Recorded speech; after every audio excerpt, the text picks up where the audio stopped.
Hello friends, हाय, जय जगन्नाथ। आउ केमती अच्छा समस्ते। आज चलतु आउ एक गोटे मजादार नुआ ब्लॉग नहीं आसी। ये देखु आंब सब बुणाई।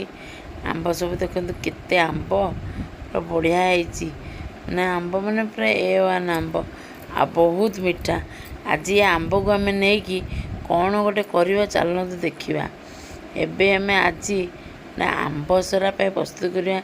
ये देखो आगुरी गोटे करी तार वीडियो ये देखई दौची जार पकई आउ केते आंब आनी आ बढ़िया मीठा मीठा आंब आउ ये आंब गुरा माने जंती ये देखो ये आंबटा जमी मैंने आंब नुहे तो पूरा सेव भाया देखा माने दूर जी भाव पूरा सेव।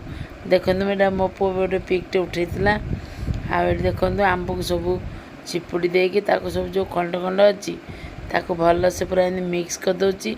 आगो कौन करी ना मिक्स करके कर सारापर तापर गैस रे टिके भल से मो फुटे दिए कारण पानी मरीगले बहुत बढ़िया हो। ये देखो आगुरी गोटे करी आज जोटा ये कली देखो यहाँ ता ऊपर ऊपर एमती देवी लेयर कले आंब सराटा खाया को भल लगे आ बहुत मीठा लगे।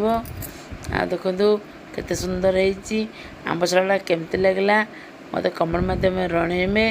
रोची जय जगन्नाथ।